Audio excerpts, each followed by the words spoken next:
Yariel left the main spire complex of the city and had made her way down into the city's heart. She wasn't one for debates and politics. They were just excuses and postures for greedy people who only wanted an outcome to serve their best interests. She was one for reality, where news is often delivered more directly and usually long before any politician had managed to manipulate it. Many feared Yariel, but when the walls around began to crumble, it was she who held them together. She didn't get the nickname White Death for nothing. Yariel didn't enter the city often, but when she did, it did give the city a new undertone of energy. Damarkan was vast, and even though it had long, straight avenues that spread out like a spider's web, it was a long walk to reach her destination. Here and there, people recognized her. Not surprising, really. The black and silver, Navarre's personal core, had arrived, and just about everyone in the city knew it. And while Yariel was not part of the second core, she was seen to be closely associated with it. The second core was legendary, utterly loyal to Navarre, highly trained, and never known defeat. Yariel also knew she did not easily just blend in with the crowd. Her bright white hair was unusual even by Eldar standards, and it had become her most noticeable distinguishing feature. There was also something about her demeanor. Yariel never simply walked anywhere. She had a swagger, a stride that was not unlike a large cat, elegant, sure-footed, confident, someone who took ownership of her surroundings. The people she passed by did the predictable things, avert their eyes, pretending not to notice her, stand in awe and make it blatantly obvious they were watching, or bow their heads and move aside. It amused her. Damarkan was no different to any other town or city she had spent time in, but all she craved now was to feel part of something that talked her language, whose heartbeat hit the same rhythm. Yariel could hear it before she saw it. The sounds of music, cheers, laughter, and singing. Rounding the street corner, she saw it. The Red Mist. A large building, some 3 stories tall, and many windows. Its entrance was grand, with 2 ornate carved wooden pillars that held up a huge sign over the doorway, telling everyone within a few hundred feet what this place was called. All around the building were drapes that hung from windows and pillars, red silks, velvet. It was all very dramatic theatrically. This establishment certainly wasn't trying to hide from anyone. From the outside, this building was impressive, but Yariel didn't come here to study its architecture. In fact, she barely noticed as she stepped inside. Now, the noise was overwhelming. Singing, laughter, shouts. It was hard to hold a conversation without raising your voice, and it was busy, very busy. The Red Mist's interior was a large, open-planned bar room, a huge bar situated at the far end of the room, with the center of the room lowered slightly to form a sort of amphitheater. This was the focal point of the bar room. Around the edges were heavily shadowed tables and chairs that sat under the balcony of the floor above. This middle floor was where the Red Mist's rooms were.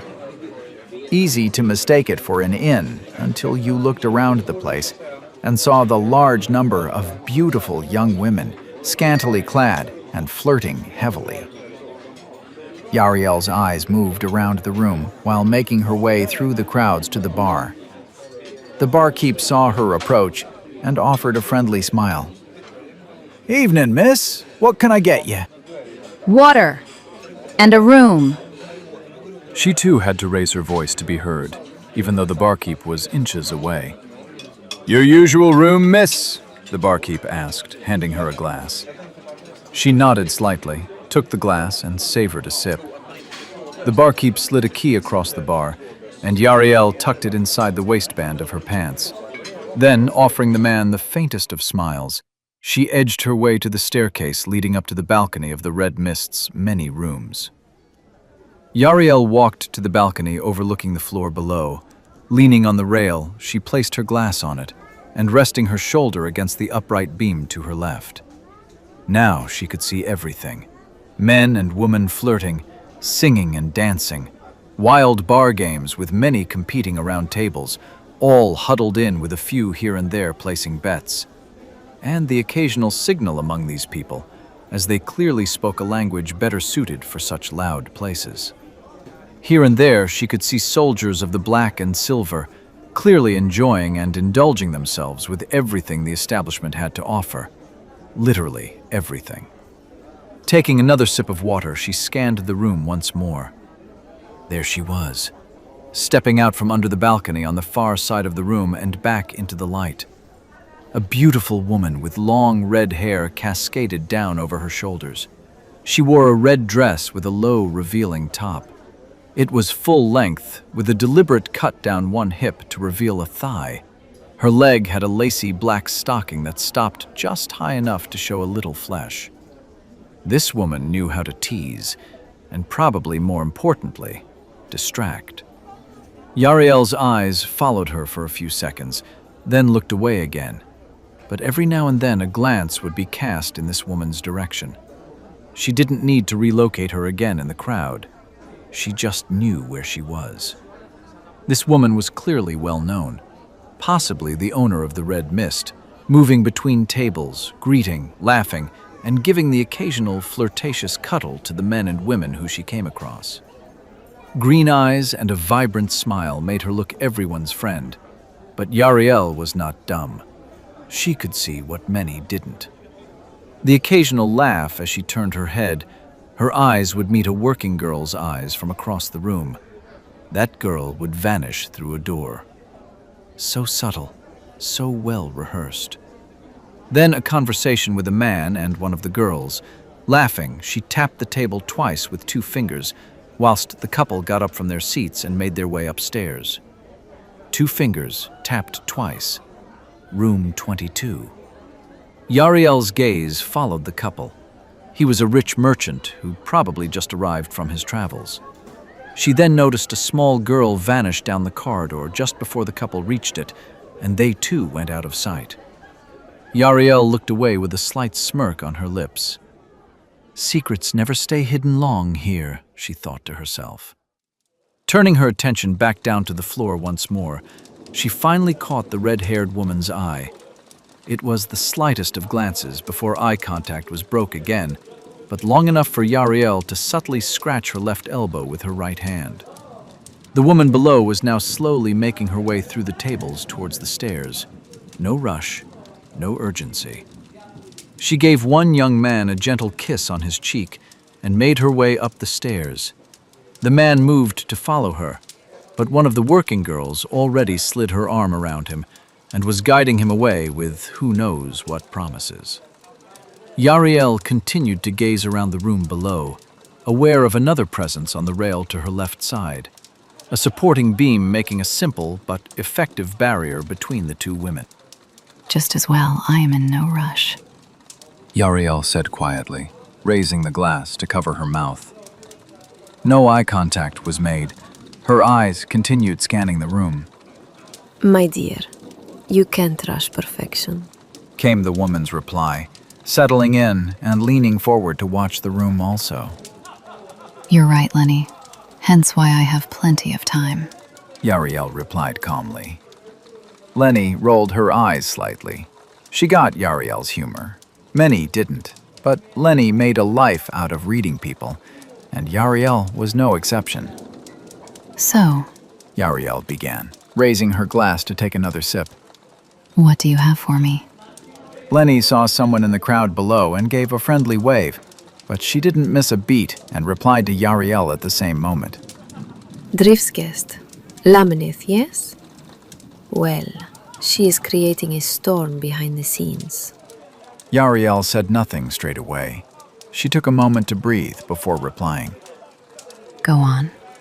People are saying she is an ill omen, that we lost a weave gate because of her. Is this true? It is. Yariel offered no more than this. there is something else. There is something going on in the second corp. Lenny glanced down at one or two black and silver soldiers enjoying themselves.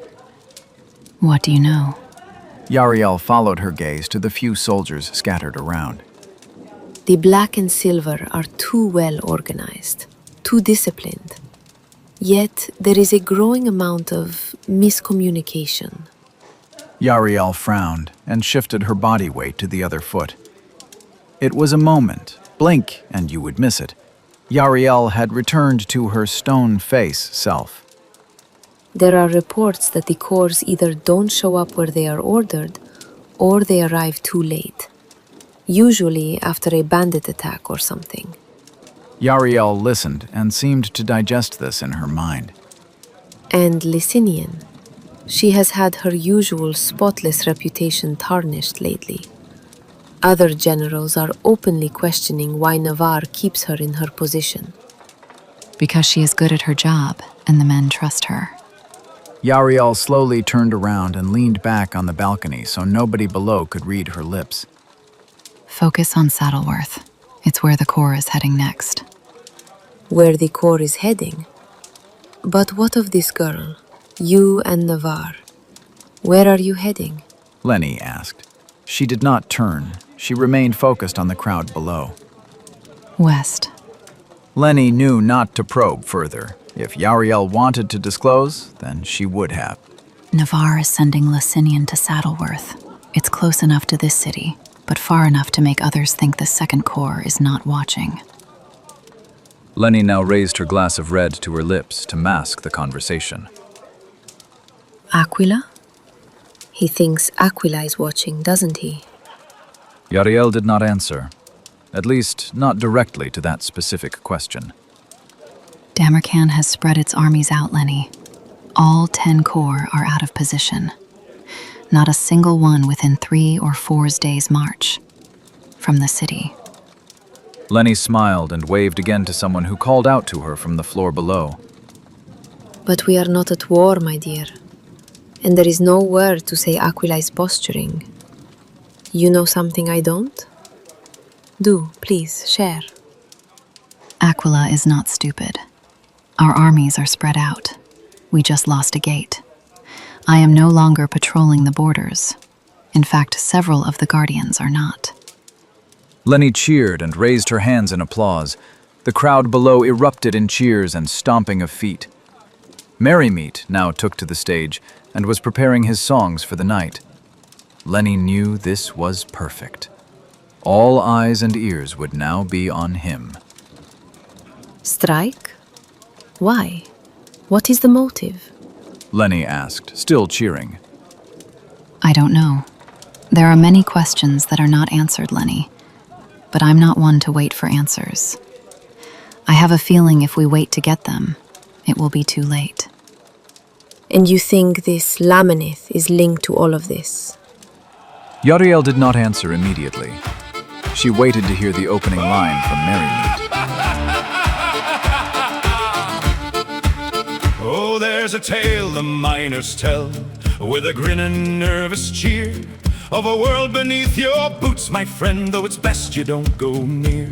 They'll laugh and say it's naught but stone and shadows playing tricks, but none will swing a pickaxe twice in certain patches o' the cliff. So don't dig too deep, my friend, don't dig too low.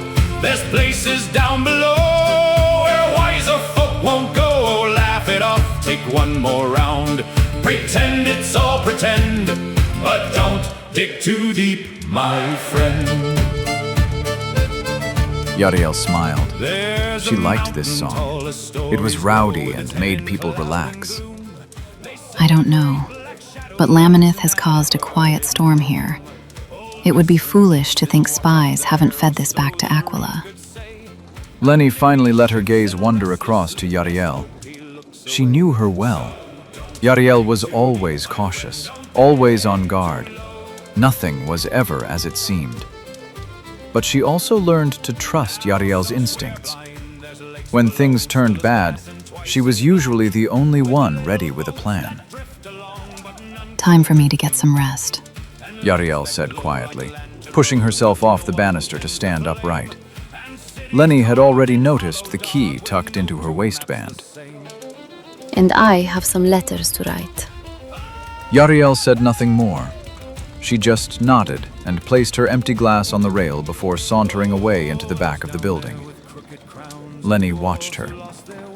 In silence then, when Yariel disappeared, she turned and laughed, clapping loudly with her hands high in the air. Dancing and twirling, she made her way into the back of the building too.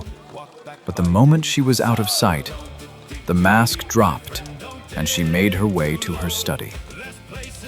Fishing a small key fob from under her dress, she fumbled with the keys until she found the correct one. Stepping inside and locking the door behind her, she made her way over to the small desk in the corner of the room. This was not the main desk. That seemed more fitting for the establishment. Bills, letters, and various pens. No, this was quite the opposite. It was smaller, and on top of it was a small tray, the sort you would roll dice on, and at the back of this tray was indeed a small, hollow dice tower. Sitting at this desk, Lenny glanced up to a map of the world placed just behind this strange device. This map had almost every major town and city clearly labeled. Lenny pushed a lever on the tower, and many roughly dice-shaped stones tumbled out. Each stone had a curious symbol engraved on it, but Lenny did not look to read them. Swiftly scooping them up, she placed the stones in a very specific order down the tube. Once she had finished, she reached over for a final stone. This stone had the same symbol on every surface. The symbol on the stone matched the symbol on the map that was placed next to the town for Saddleworth. She paused a moment, then flicked the lever, letting the dice tumble onto the tray. She took a deep breath, gathered the dice back up, and placed them back into the tower, but this time in no particular order. Navarre and Drift made their way through the halls and corridors that led to the chamber of houses. The architecture here made every sound resonate and linger. Navarre did not like it. He felt every sound was amplified. Both men moved with purpose through the sparsely populated halls until they made their turn to head down the steps to the chamber. Navarre stopped at the top of the stairs. A young cavalry officer seemed to be lingering and trying to get Navarre's attention. Lancer? My lord, I was sent to inform you. Corps Marshal Licinian has arrived and is watering the horses. She plans on staying a few hours, then moving on to our next destination, if this is okay? The young lancer seemed nervous in Navarre's presence. Navarre frowned and took a moment to consider. I sent a communication to your Corps Marshal just 2 days ago. Perhaps she did not get it. No, she is not to leave tonight. I wish to speak with her at dawn by the stables.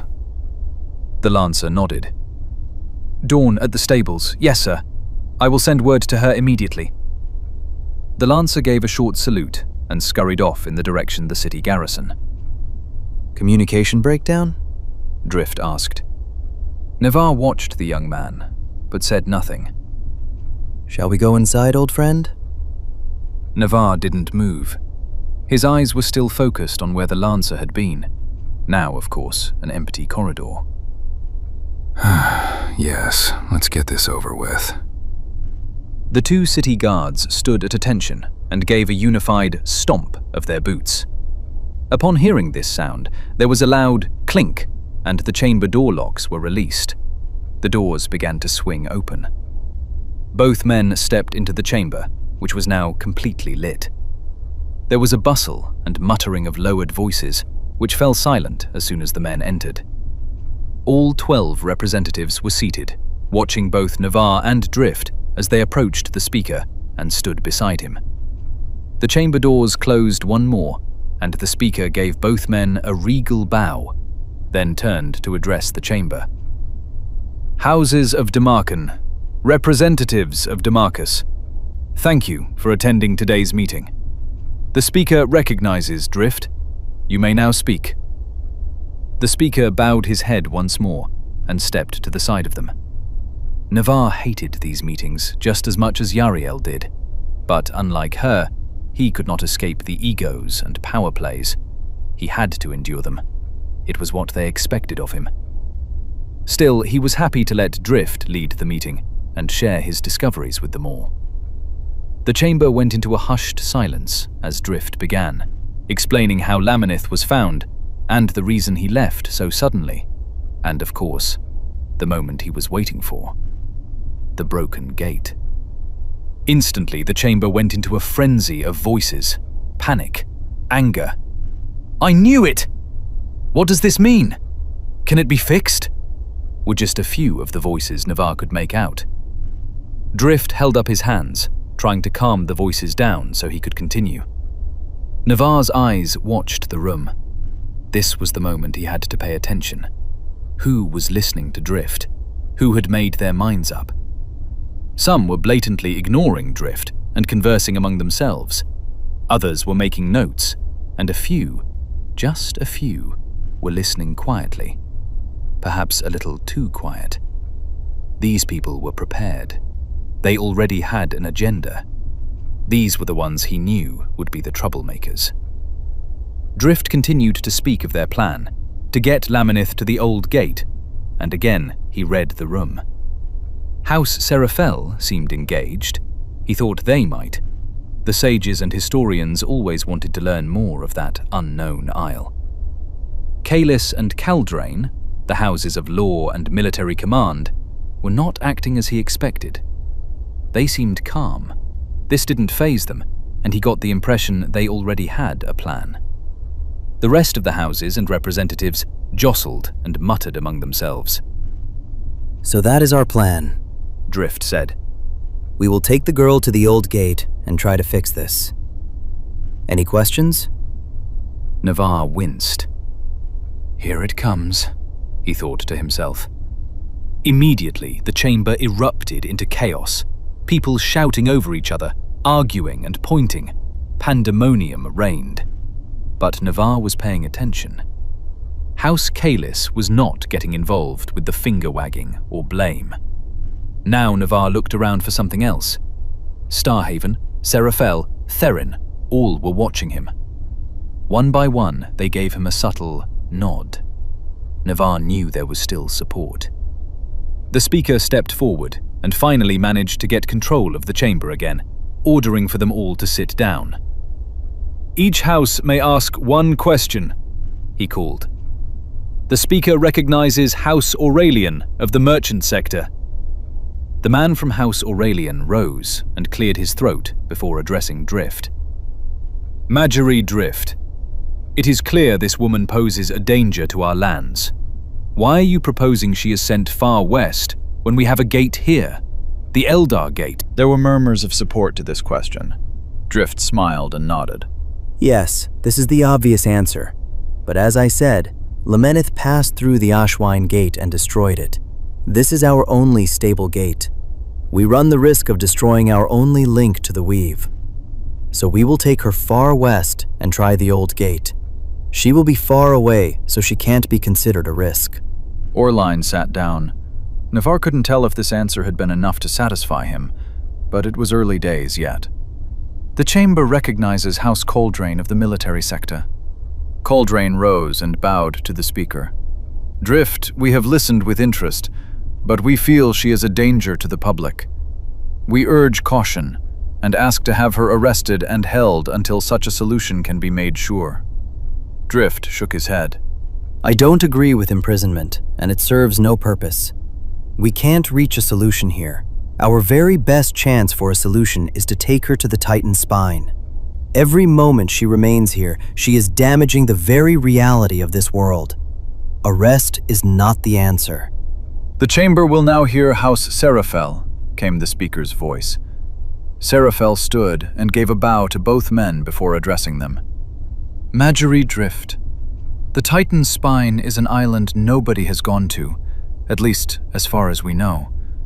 The very seas that surround it are treacherous and barely passable. The island itself is unexplored. The legend of the old gate might not even be true.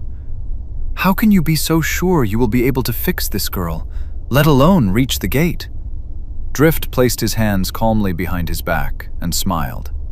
Well, to be honest, we don't know. Navarre wished he hadn't said that. The chamber mumbled among itself loudly. Drift waited for the chamber to silence again before continuing. It is said that the old gate is, or was, the most powerful gate ever known. Nobody knows why it stopped working, but if there is a gate that can stand against Lemeneth's instability, this gate will. As for reaching the island, well, we have Navarre and Yariel. We will travel light and small. It makes us faster. We should be able to handle things. "Will the White Death be enough?" came a shout from an unidentified voice somewhere near the back. The speaker moved to dismiss this question, but Drift stayed him. Well, whoever asked that, when has Yariel not be enough? "The chamber addresses House Kalis," called the speaker. Navarre's eyes narrowed. "Here it comes," he thought to himself. "Thank you, speaker. Kalis is concerned for the welfare not just of the citizens of Damarkan, but the whole of Damarcus. We have prospered for 700 years with peace, real peace, and it does not please us to see this chamber reduce itself to a pack of wild dogs fighting over scraps. We have listened to everything that has been said, and ideally we would wish to send her through the Eldar Gate, but we agree, the risk is too high. The Old Gate is also a risk, a dangerous one, and we don't know if the Old Gate even exists. It also takes you close to Aquila. What if they were to get their hands on her? She could be a powerful weapon." Kalis paused, and Navarre watched. "It is said with a heavy heart, and a decision not taken lightly, we feel this poor girl poses too much danger to the population. We make this suggestion purely on the welfare of this world, and call for her execution." Navarre narrowed his eyes, and the chamber once more erupted, but this time it was out of control.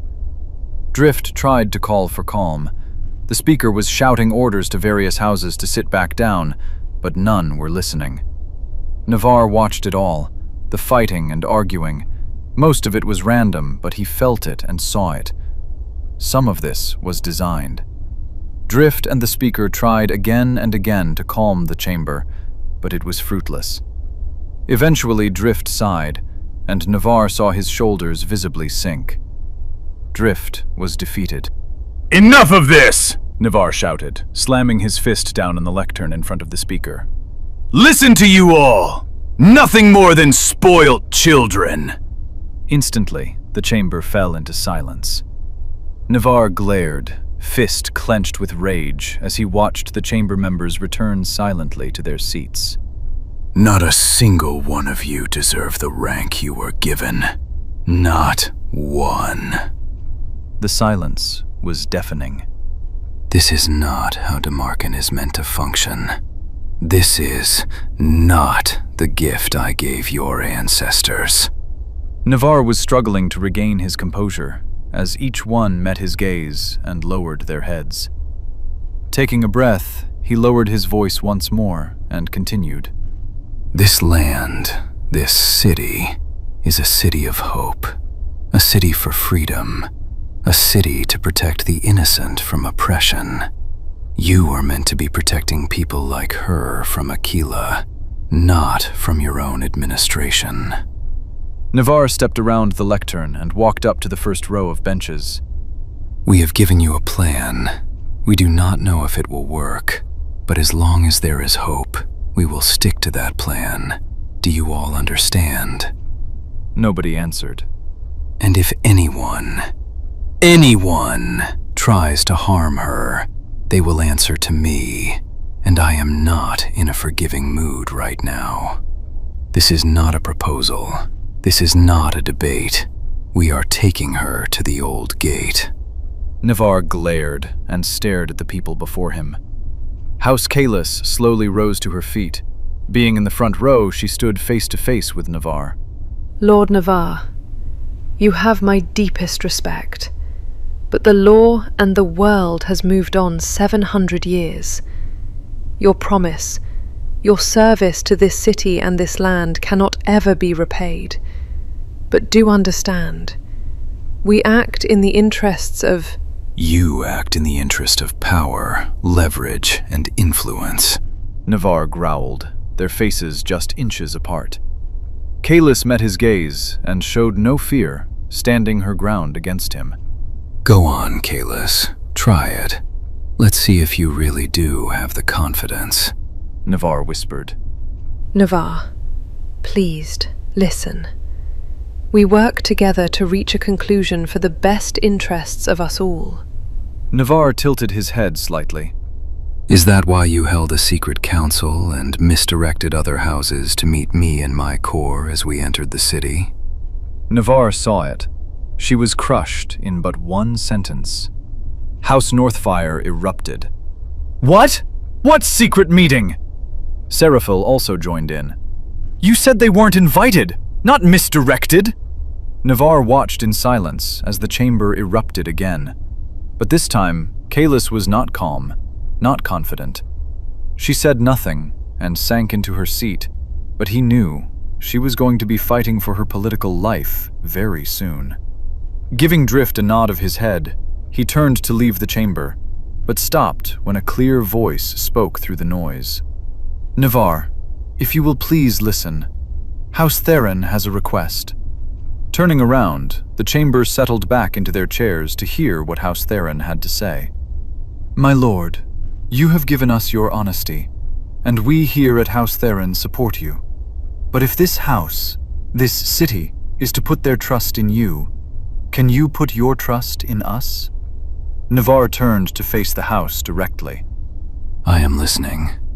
Perhaps we can find a compromise, a solution that will work for us both. House Theron asks that we appoint a ranger to travel with you. This way you have a skilled member who knows terrain and paths. We have a representative travel with you. Navarre frowned. This is not what he wanted to hear. A stranger, spying and reporting back. He was about to give his thought when Drift gently grasped his arm. Navarre, don't turn this down. The houses will support this if you do. It leaves them no option. If they refuse, they alienate themselves. And to be honest, we could do with a ranger who knows terrain. Navarre said nothing, but looked around at the chamber members who were now awaiting his response. He did not like this at all, but Drift had a point. He had been unwittingly maneuvered into this trap. If he refused, he became no better than they did, going his own way with no regard for the concerns of the others. If he gave in, he had a possible spy. Navarre sighed and gave a nod of his head. Very well. Appoint your ranger. He is to meet us at dawn. Navarre turned and stormed out of the chamber. Drift smiled and mouthed a thank you before turning and rushing after his friend.